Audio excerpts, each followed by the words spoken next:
books is in. The books are in. Yep. They in.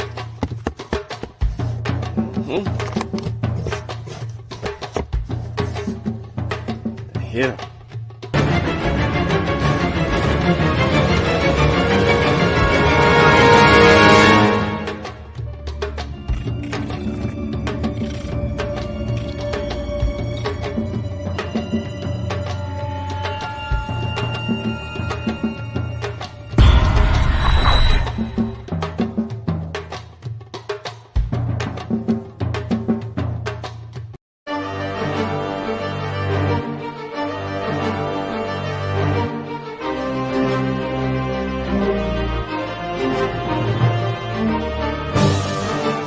Log in to KofiPaisaTV.com and get Spears of the Mossy Volume 1 by Kofi Paisa Research Team, from Spears the Pen Volume 2 by Kofi Paisa Research Team, Spiritual Combat Volume 3 by Kofi Paisa Research Team, One Night Before Bed by Any Haratine Calfunny, Kalawa's Trip to the Motherland by Kofi Paisa, From Cocaine to Consciousness by Any Haratine Calfunny, As I Learned, We All Learn by Kofi Paisa.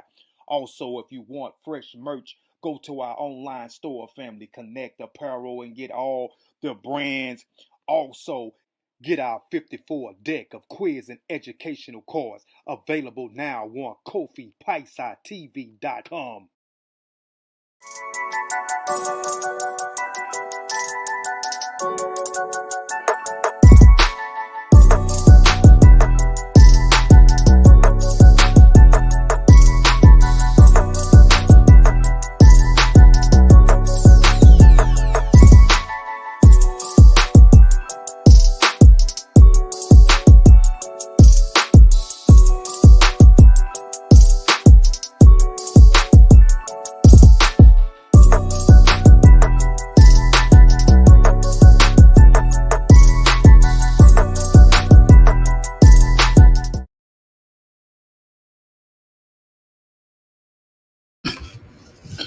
All right, peace.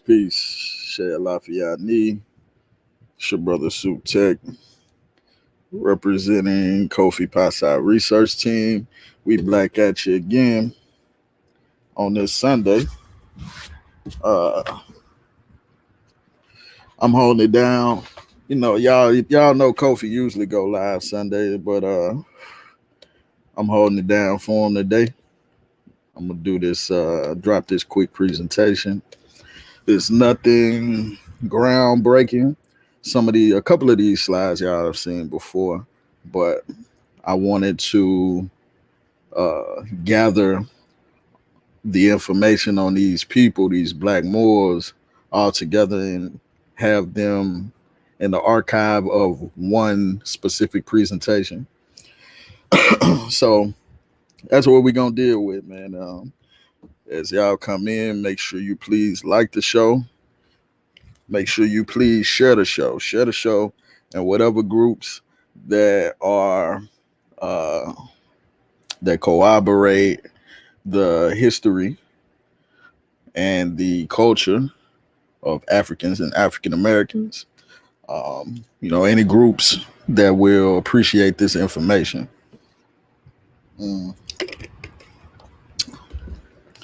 Peace, Infinite Minds. Glad you came through. Make sure you like the show and share the show.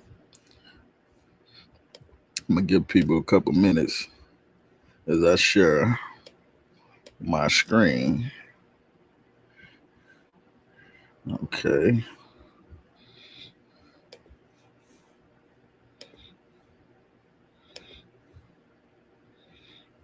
Hold on 1 second. There we go.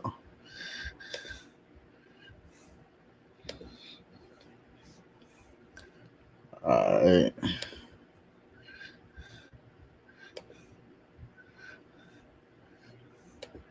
Yeah, so that's how we coming.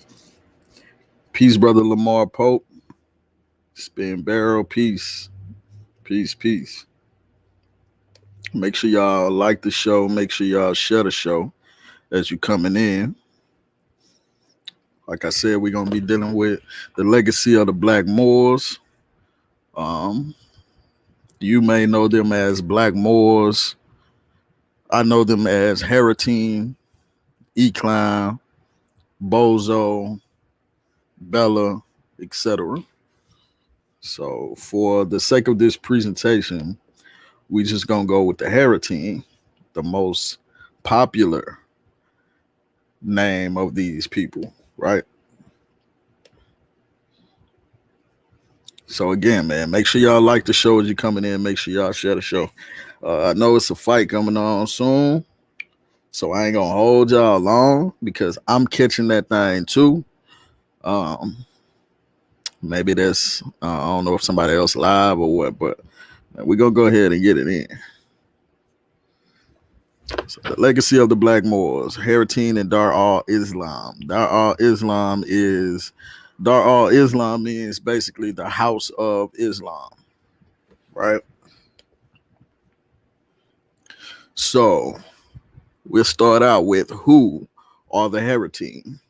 The Haratine are an indigenous group, indigenous dark-skinned Africans inhabiting parts of North Africa and the Sahel. The ancestral form of the term Haratini or Haratani derives from the Berber word Arhadan, which means dark color, and the earliest known use of the word was among the Berbers of Sanhaja and Zanata before the Arab migration of the Banu Hassan in the 13th century, which introduced slavery. There are particularly found in modern Mauritania, that's North Africa, where they form a plurality. Morocco, Western Sahara, and Algeria, all places in North Africa. So when you're dealing with dark skin or Negro populations, quote unquote Negro populations in North Africa, you can either be dealing with what they would label or what they would term as Negro Africans. Those would be those groups of Negroes in sub-Saharan Africa that are indigenous to sub-Saharan Africa and inhabit that land, right? But when you're dealing with sub-Saharan Africans in the Sahara in North Africa, majority of the time you are dealing with the Haratine, those people that are native, not indigenous, but native to the Sahara in North Africa. Those are Haratine. Oh, hold on. Okay, we didn't finish that. In Tunisia and Libya, they were referred to as Choachine. I know I'm not pronouncing that right, but Berber and Arabic are not my languages. So yeah, let's keep going. The Haratine are a social class, often seen as a caste, though this is subject to a good deal of debate. Found in most of the oases in the Sahara, the Haratine have no language or special cultural practices different from that of the peoples who dominate them. So whatever, they're like a sponge. Whoever their quote unquote master is, which is usually Berbers or Arabs, they soak up those cultures, those languages, those cultural norms, right? What was that? Thus, they speak Arabic or Berber, as I just stated, depending on which of the main cultures around them. In some Arabic dialects, the term Haratine is used to mean a horse of mixed breed or wild, uncultivated land. So, in some Arabic dialects, when you speak in the term Haratine, this is the connotation that comes with it. This is how they view some of these Negro populations that were enslaved or descendants of slaves by the Berbers and the Arabs, right? Both reflect the fact that Haratine are dark and that though they are technically free, their traditional social status was more like that of a serf in medieval Europe.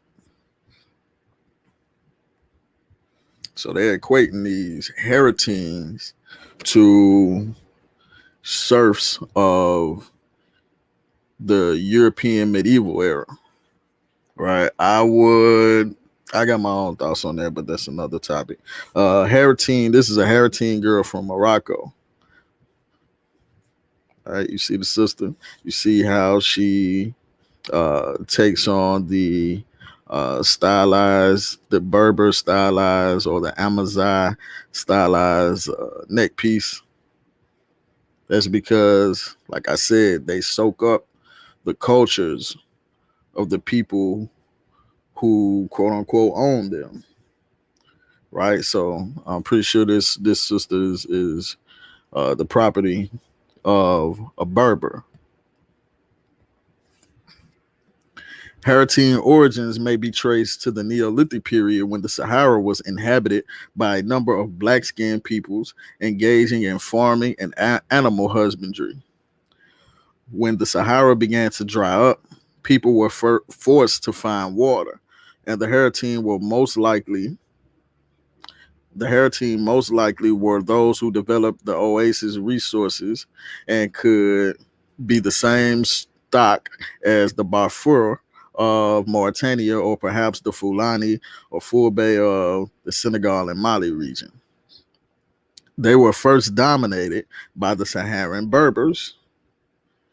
Again, they were first dominated by the Saharan Berbers, the Berbers of the Sahara. If we're talking about Southwest Sahara, then we're talking about these Berber groups that they just named, the Sanhaja, the Zanata, the Tuareg, etc. Right? Then the Arabization and Islamization of North Africa brought about a similar change in their ethno-linguistic identity.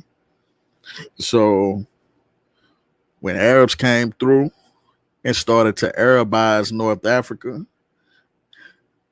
their linguistic characteristics started to transfer, to change, right? In either case, whether dominated by Berbers or Arabs, the Haratine remained a servile people without rights to buy or inherit land or water until the end of the colonial period. So these people had absolutely no rights. They were, quote unquote, a servile people, aka they looked at these people as slaves. Excuse me. The Haratine have been and still commonly are socially isolated throughout the Maghreb, living in segregated Haratine only ghettos. So, I mean, it sounds similar, right? Sounds similar to some of our people here. They are commonly perceived as an endogamous group of former slaves or descendants of slaves. They adopted Islam under the Arabs and Berbers and were forcibly recruited into the Moroccan army by Ismail ibn Sharif, the Sultan of Morocco, from 1672 to 1727 to consolidate power. Right, so they was part of a slave army. Nothing surprising about North Africa.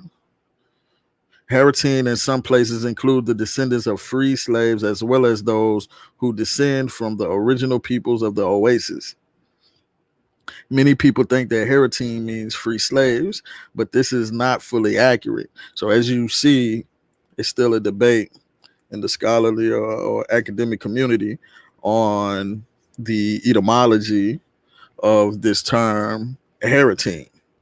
But regardless, either way, we know that these people are servile people, regardless of what the term meant initially or the etymology of it, or even the translation of it today. That's not the point. The point is that these brothers and sisters of North Africa are still in servile condition to this very day. This is not 50 years ago, 60 years ago, 1,000 years ago. This is still going on today. This is still relevant. Right? So where was I? The Haratine have been, they're commonly perceived as an endogamous group of former slaves or descendants of slaves. They adopted Islam under the Arabs and Berbers and were forcibly recruited into the Moroccan army by Ismail ibn Sharif to consolidate power. Haratine in some places include the descendants of slaves as well as those who descend from the original people of the Oases. Many people think that Haratine means free slaves, but this is not fully accurate. In the Oases, both Haratine and Abid, which translates to slaves, belong to the social classes defined as not free to own land. And those slaves who were freed joined the ranks of the Haratine. So the Abid, which will be referring to the Negro African, as I made those distinctions earlier, right? Those in Mali, Senegal,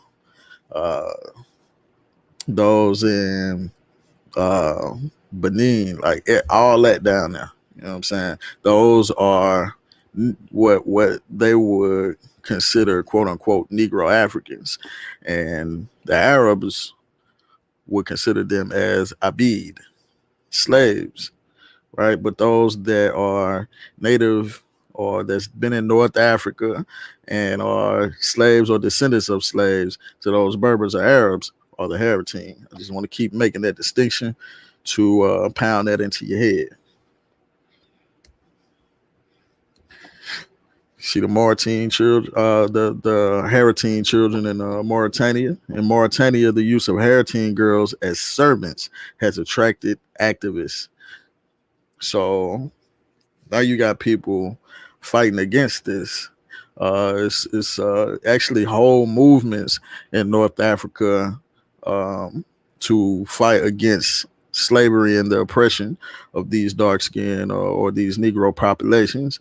One of the groups is SOS. So if anybody is interested in that, you can look that up and check it out. Though culturally part of the dominant Hassani culture, speaking Hassani Arabic, they have their own songs, dances, and distinctive names. During the colonial period, Haratine took advantage of the educational opportunities and following the independence of North African countries. Excuse me. Many migrated for work out of the oases to major cities or to Europe. Many have become you can look over there in North Africa, Morocco, Mauritania today, and still see those blacks trying to escape to Europe, right over that small gap between southern Spain and Morocco, northern Morocco. They're trying to get out of there, man.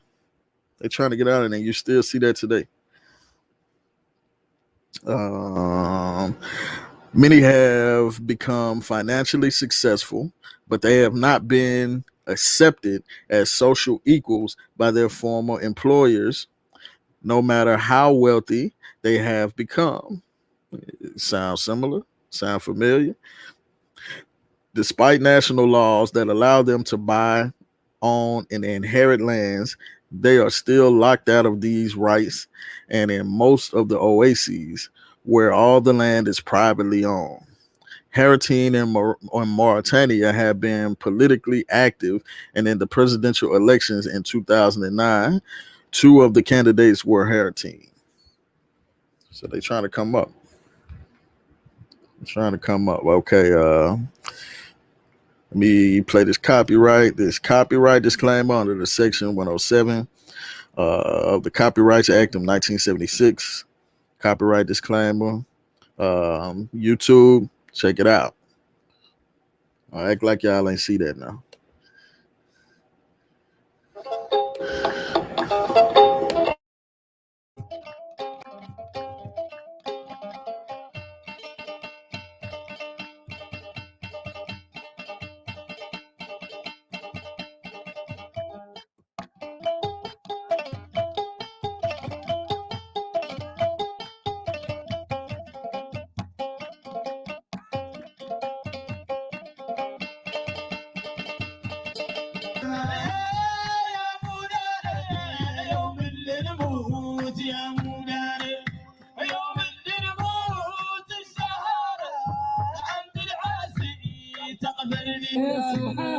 فيها 10 بشر تبدي جنة بعد وتوب أبو بكر مدها بالكرة تطيري مدها بالكرة تطيري النبع المعلوم النسرة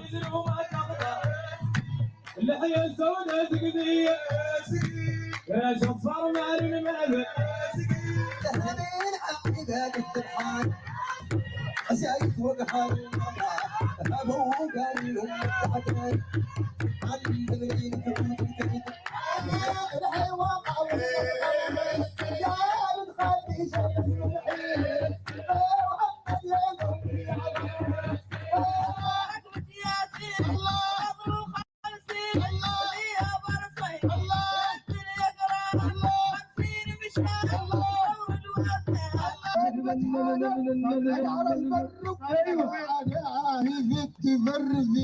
من دار واحد اسم الدار واحد يا غادي من واحد اللي مقص تخلق المخلوقات ترى في السماوات قد نقترب قد نقترب محمد انا هم علمك انا بقيت انا هم علمك انا بدار محمد محمد مولى المعجزات محمد صفار محمد سميع الوسط محمد كريم المقعد سيد اللي باشا يروينا فخر سيد اللي باشا يروينا فخرة يوم بدر قاد الصقرة سيفه يلمع كيف القمرة يضرب بيها في كل تجيها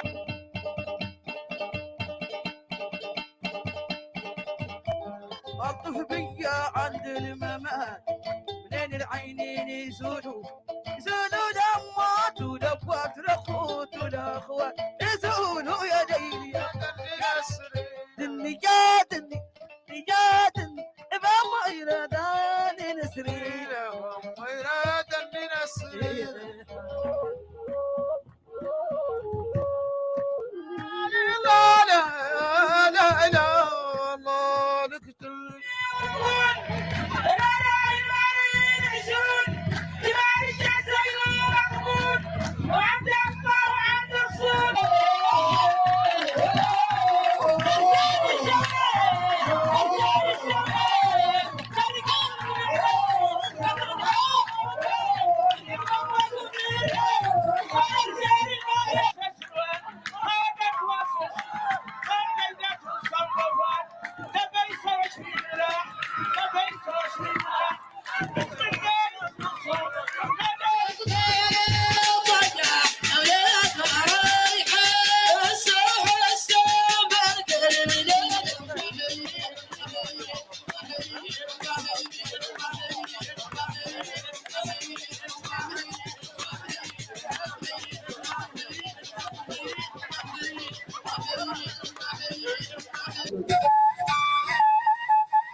All right. You seen the game? You seen the stick game? That was playing though. But they be growing. Yeah, they be getting it in. All right, come on, let's keep it moving. Blacks in Mauritania have been marginalized for centuries, with the dominant Moroccan culture defining this marginalized group as Abid, which means slaves, as I told y'all earlier, right? Haratine or Haratani for plural, a problematic term that generally meant free black people and or formerly enslaved black persons. Sudan, which means black Africans. Nawa, black West Africans. Drawa, blacks from the Dra region, used in a pejorative way. So they were using these terms, of course, obviously in a negative way, be calling somebody a slave and black Africans, all that, black West Africans, that all that had negative connotations, right? And the other terms were with and the other terms with reference to the fact that they are black and or descendants of slaves. The diaspora of black West Africans in Morocco, the majority of whom were forcefully transported across the Sahara and sold in different parts of Morocco, shares some important traits with Palmer's definition of the transatlantic diaspora. So I guess they are considering, I would say they are diasporans of the trans-Saharan uh, slave trade, but tomato, tomato, I guess. Okay, another little clip for y'all.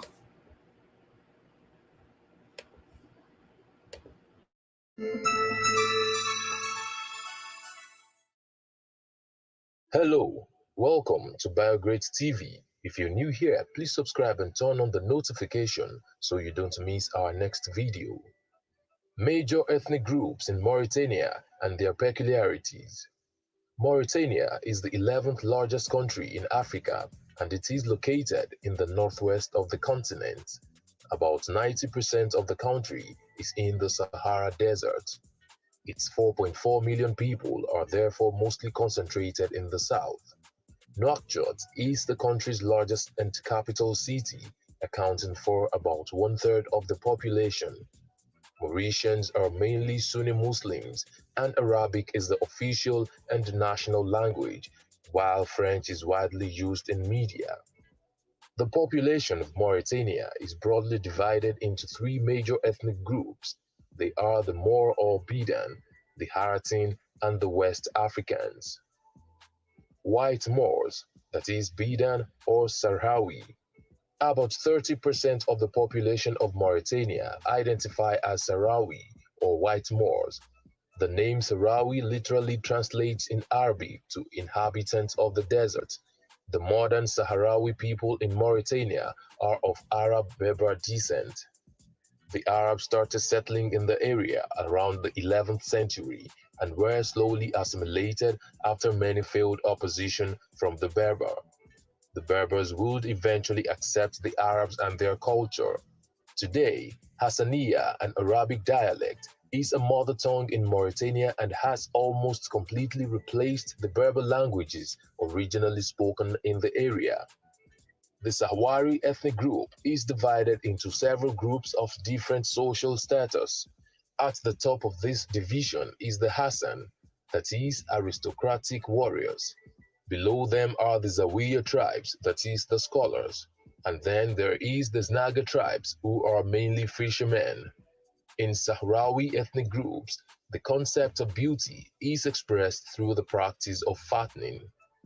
Before marriage, girls take to overeating and engage in very limited physical activity for 40 days in order to be considered attractive by their prospective husbands. Women will undergo this process again if they want to gain weight after marriage. It is believed that their traditional clothing require a heavier body in order to be attractive. The tibal is the basic percussion instrument of the Sahrawi, though the traditional string instrument called tidinit has largely been replaced by electric guitar. Kosos is a staple food of the Sahrawi. It often accompanies all the food dishes in one way or the other.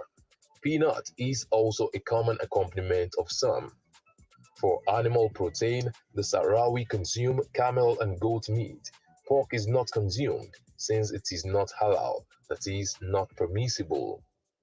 Lamb is also a preferred meat. Some Sahrawi tribes grow cereals, especially wheat and barley. Tea is an important beverage among the Sahrawi. For them, it is more than just a drink. It is a way to engage with friends and family for conversation and friendship. It usually follows a ritual involving three vessels. This has brought about a popular saying among them: the first glass of tea is bitter like life, the second cup sweet like love, and the third soft as death. Black Moors, that is Haratine. The Haratines are oasis dwellers commonly found in the Sahara and are very prominent in Mauritania where they are the ethnic majority. They make up about 40% of Mauritania's total population. To differentiate them from the Bidan or the white Moors, they are sometimes called the Black Moors. Arabic is their predominant language. The Haratins are either former slaves or descendants of West African slaves. Some of the slaves were bought by the Berbers in the 3rd century and others arrived after the Arabs. Most of them are related to other ethnic groups such as Fulani, Soninke, Wolof, and Bambara people. The Haratins are often segregated against in Mauritania and considered as socially inferior. They are even denied rights to own land and weapons. Slavery or forms of slavery still exist in Mauritania today, even though it was abolished in the country in 1960. An Amnesty International report in 1994 showed that about 90% Haratins in Mauritania still lived as slaves, even though official government reports deny such. A prominent member of the Haratin ethnicity is Missaoud Ould Bouker, who was elected Speaker of Mauritania's National Assembly in 2007, the first black to hold the position. Sub-Saharan Mauritanians. About 30% of the population of Mauritania belong to several other sub-Saharan ethnic groups. The majority of them are West Africans who originated from the Senegal River. The Fulani people are one of such groups. There are about 900,000 Fulani people in Mauritania, and they mostly inhabit the southern region. Most of them are pastoralists by occupation and adhere to the Islamic faith. The Soninke people are also found in the southern part. They speak the Soninke language, which is part of the Mande languages. The Wolof people are considered a minority ethnic group in Mauritania, even though they are the majority in Senegal. There are about 230,000 of them in Mauritania, found especially in the country's coastal areas. Although their history is not so certain, it is widely believed that they were compelled to move to the east and north Senegal during the Arab conquest of West Africa. They would later spread into Mauritania and the Gambia. Which have we missed out of these ethnic groups? Let's know in the comment section. Will it be ridiculous to subscribe to our channel? If no, please like this video, share, and subscribe to our channel.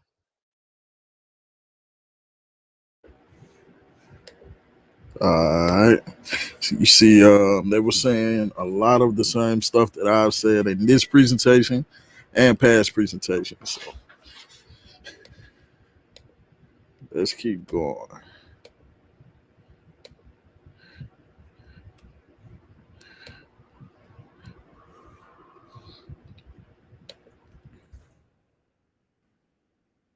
All right, hold on. All right, here we go. I don't know where they came from at the bottom. All right. However, as a result of the invasions and immigrations that beginning in 711 brought in significant numbers of Moroccans across the straits into Spain. The term Moorish, and subsequently its Romance derivatives Moro and Moro, became more complex. First of all, there was nothing ethnically uniform about the invaders. There were Berbers, the indigenous peoples of the Moroccan highlands. Then there were the Arabs who had recently conquered and began to settle the Maghreb. 8th century 8th century Latin sources from Spain were careful to distinguish between Maori and Arabes, right? But before long, the terms became synonymous, and ultimately, by the later Middle Ages, Moor had all but eclipsed Arab in vernacular usage. Okay, we get to the point. At roughly the same time, a new ethnic wrinkle was added due to the growing percentage of sub-Saharan blacks among the slave population in Morocco and Grenada. The category of Moor was stretched to accommodate black Moors. So, as you see, once again, I'm gonna hit the head or hit the nail on the head about this distinction that they're making: black Moors and the Berbers and Arabs. First, there was a distinction made between the Berbers and the Arabs. Then they kind of faded. Then there was distinctions made between Berbers and Arabs and the blacks, and then that kind of faded. So it all kind of at a certain period, all these groups became to encompass the term Moor in the mind of the European, that is. Gomez Ains de Zerara, he was a Portuguese chronicler of the Age of Discovery, most notable after Fernão Lopez. So basically, who Gomez was, he was a Portuguese chronicler, famous for his chronicles in his travels to or not North Africa, but West Africa. He worked for Prince Henry the Navigator. I'm pretty sure a lot of us are familiar with Prince Henry the Navigator. If not intimately, I know you've at least heard the name somewhere. So I bring up Zerara and explain who he is because we're going to get into a situation with Zerara, right? He touching down in West Africa. Zerara went on to relate on how Adahu, which I'm pretty sure a lot of y'all are familiar with Adahu too. That's a different story for a different day. Adahu longed to be free, which incidentally Zerara interpreted as another sign of his inherent nobility. He thought just because Adahu wanted to be free that he was noble, right? I guess the non-nobles he felt like accepted their slave status. Since no highborn person could be content with living in captivity, promising that he would give 5 or 6 black Moors in exchange for his release. I didn't put those in quotations. That's just how it is. Furthermore, he assured Henry that there were 2 others among the captives who could raise a similar ransom in the form of black Moors, although we have already met a black Mooress. Zerara felt obligated on this occasion to offer an explanation. And this was his explanation, right out of his own mouth, his own words. Here, you must note that these blacks were Moors like the others, though they're slaves. These blacks were Moors like the rest of the Moors, but they were slaves of those other Moors. What? Though they're slaves, in accordance with the ancient customs, which I believe to have been because of the curse. This curse that he's speaking of is the curse of Ham, which after the flood, Noah laid upon his son Ham, cursing him in this way: and that his race should be subject to all the other races of the world. And from his race, these blacks are descended. Right. This is an interesting observation on Zarawa's part for two reasons. First, the reader is presented with entirely new grounds, biological ones, for enslavement. If the Moors could be enslaved as prisoners of war, the black Moors could be enslaved as the accursed descendants of Ham. So this curse of Ham is like really doing a number. If you haven't got volume 2 and you want to know more about that, get volume 2. I talk about that. This is what my chapter is on. Second, well, it's not what it's specifically on, but I deal with that in my chapter. It's the racism of the Berbers and Arabs of North Africa, Arabia, and the Iberian Peninsula. That's what I deal with. Hold on, man. Let me turn this alarm off.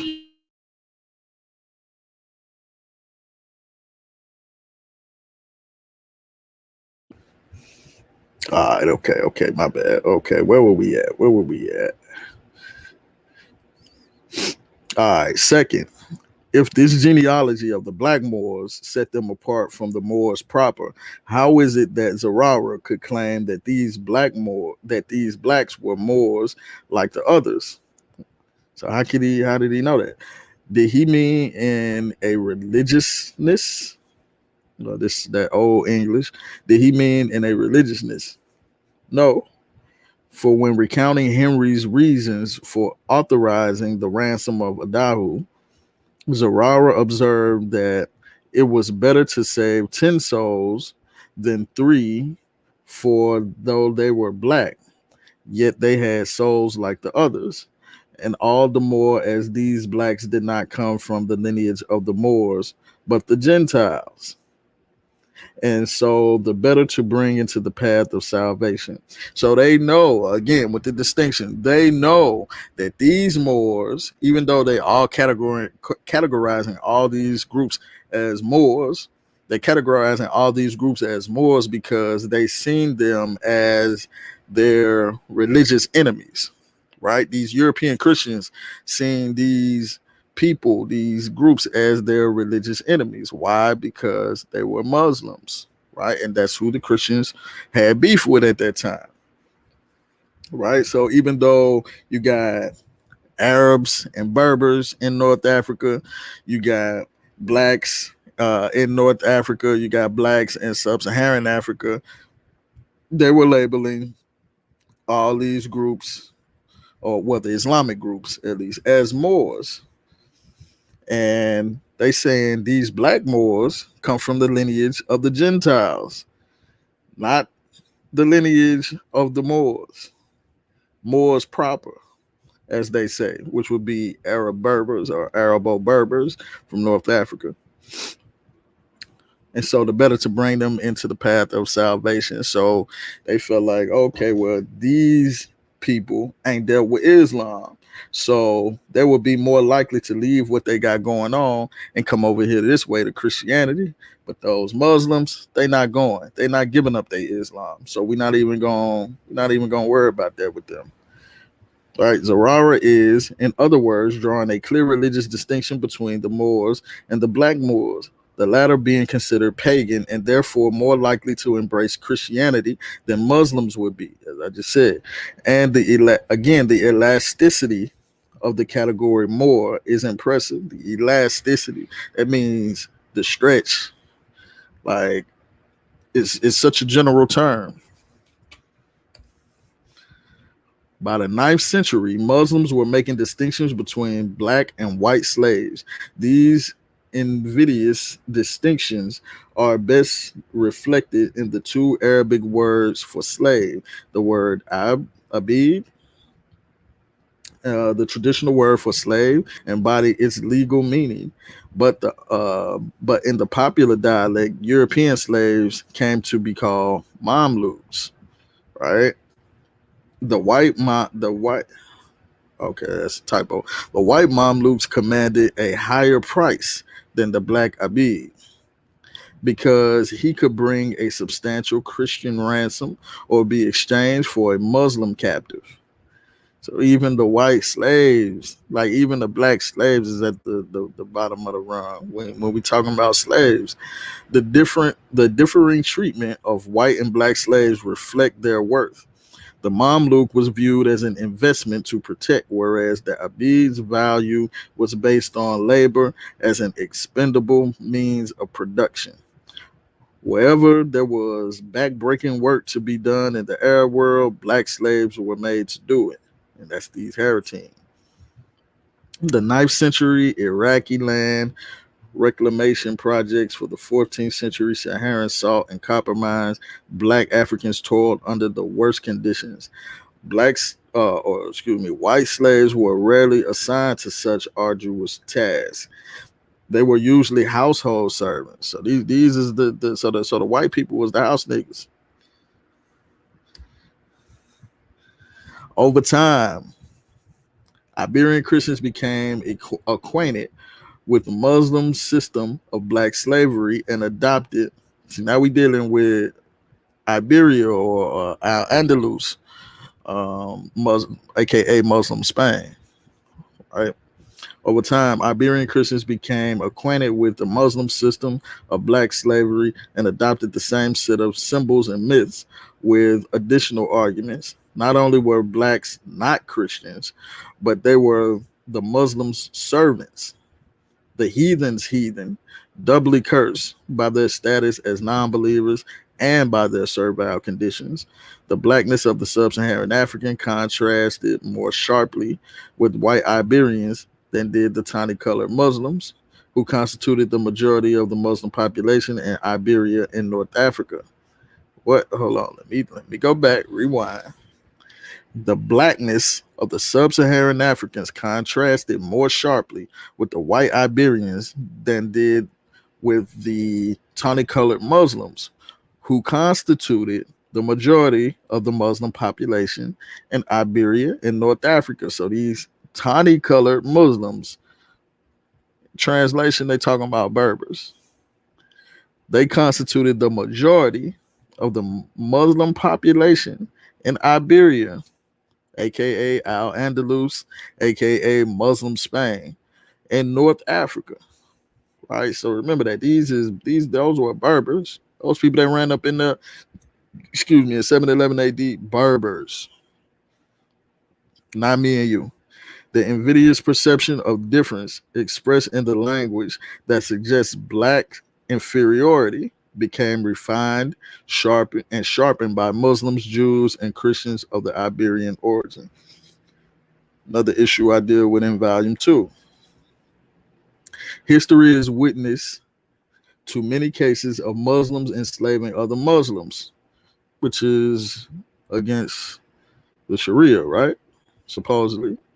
The most outstanding Moroccan example being the enslavement of the Muslim Haratine, the so-called free blacks or ex-slaves. So they was illegally enslaving these Haratine in North Africa during Mulay Ishmael's reign, 1672 to 1727. The illegal enslavement of the Haratine marked a crucial turning point in Moroccan history, one that shaped. Hold on, let me see what that is. Oh, that's Brother T'Challa. Peace, bro. Peace, bro. Let me get okay. The illegal enslavement of the Haratine marked a crucial turning point in Moroccan history, one that shaped the future of racial relations and black identity, that revealed the disjuncture between Islamic ideals and historical realities, and between ideology and practice regarding race and gender in Moroccan slavery. During Mulay Ishmael's reign, physical characteristics and skin color in particular were a crucial factor in identifying at least one group in Morocco, the free black people, or so-called ex-slaves. This is a Haratine brother, or a Bella, or an Ecline, or a Bozo. You know, whatever term you want to use. Again, for this, the purposes of this presentation, we going with Haratine, the most popular term in that North African region, at least, right?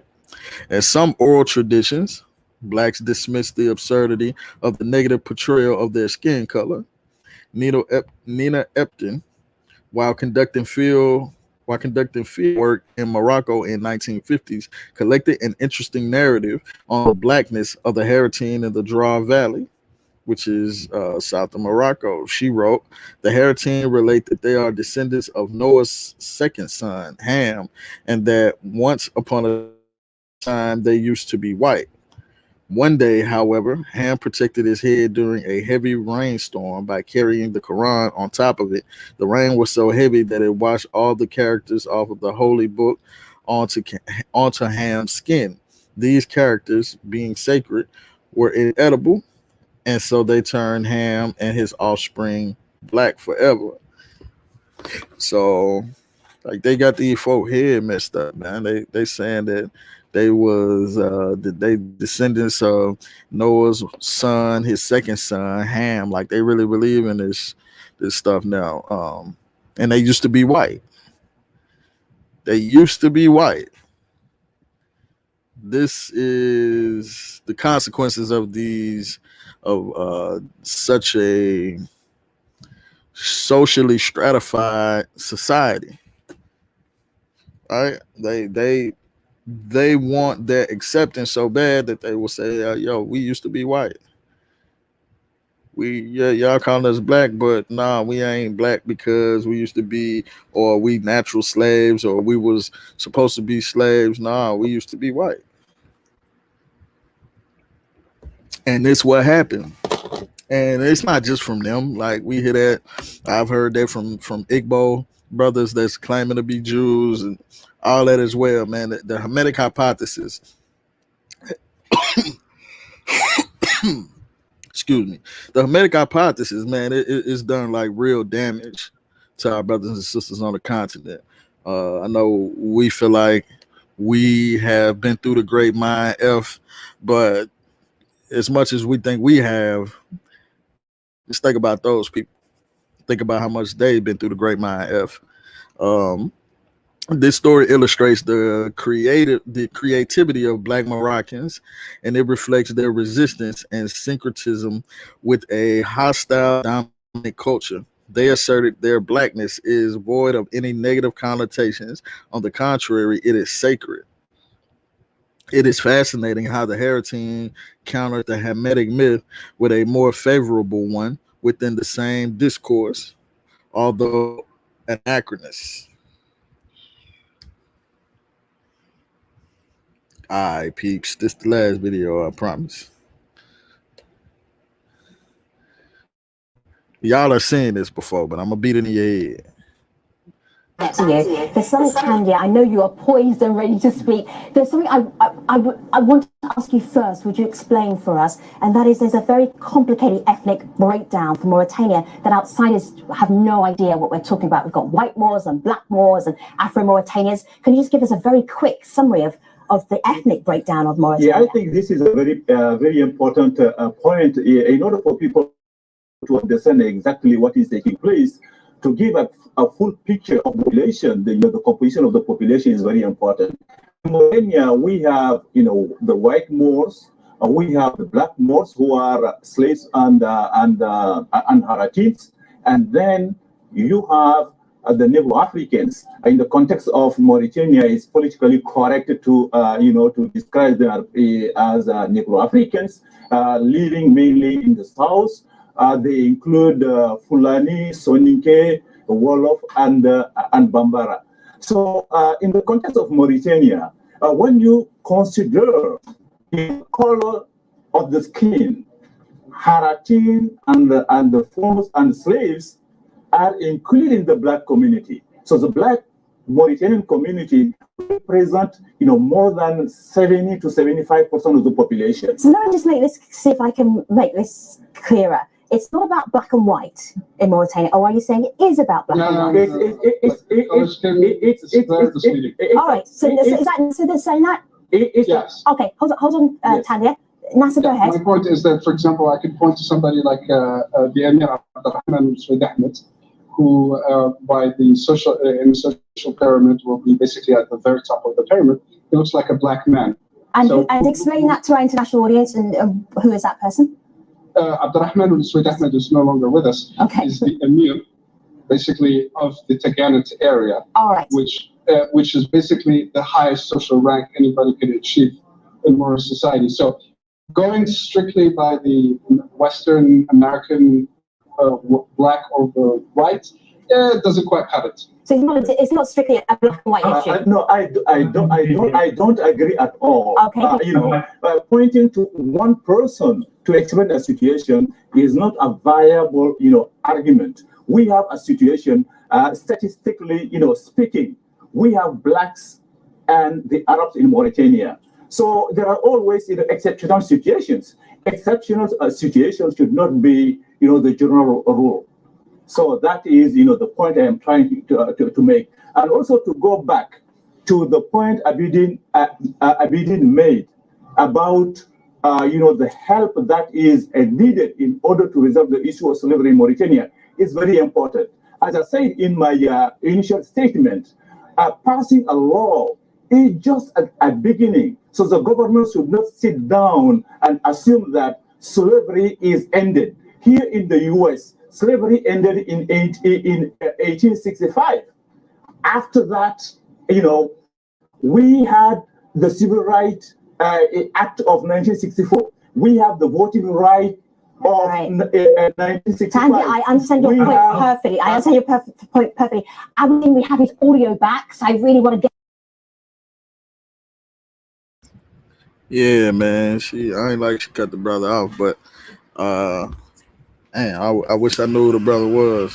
I would love to give him an interview because he was breaking it down. Right? He said he was explaining that the white Moors, those Arabo Berbers that you see in North Africa, and then he broke down the black Moors, who are the Haratine, who are slaves and the descendants of slaves, who I've been talking about this whole time, right? Also, he broke down the quote unquote Negro Africans, right? And then he gave some examples. Those Negro Africans that come up from the South, they mostly consider Fulani, Bambara, etc., right? So he went in and he said exactly everything that I've been saying this whole presentation and all of my past presentations that had to deal with Moors. So yeah, I had to throw it back in there, man. I wish I knew who the brother was. I would definitely give him an interview. Is that it? Let's see.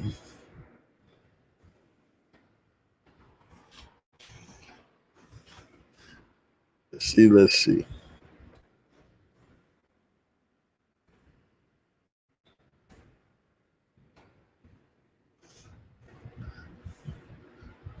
Hold on, let me stop sharing my screen real quick.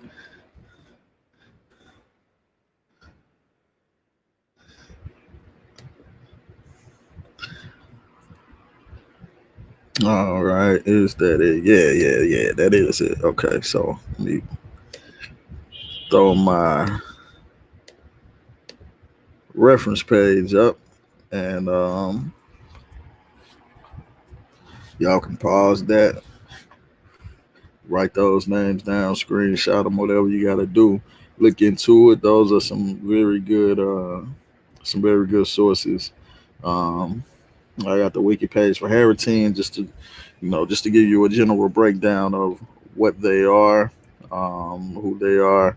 I got the wiki page for Gomez, for Zarara, right? I got Moors, the Moors of the West Africa, and the beginning of the Portuguese slave trade, ethnic groups of Africa and the Middle East, Black Morocco, and the Iberian roots of American racist thought.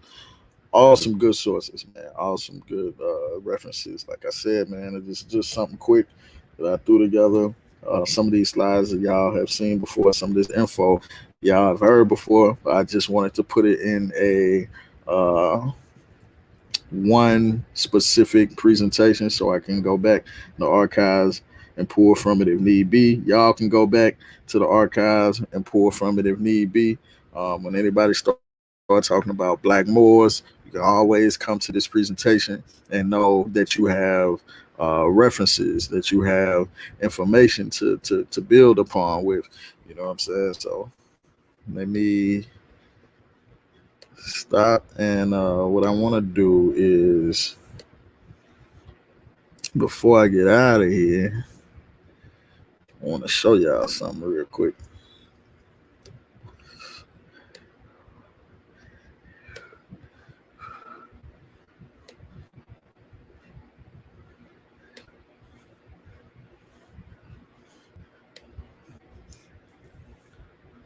Yeah, so we got these. Y'all know it's June, right? Juneteenth coming up. So what you guys do?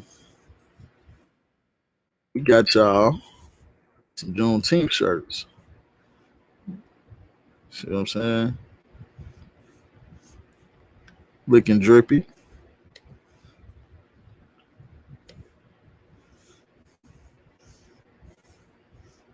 You feel me? Go ahead, man. Get you some Juneteenth shirts so you can be looking proper this Juneteenth. You can be supporting the home team and represent your ancestors at the same damn time. All right. So I'm gonna throw a link out there.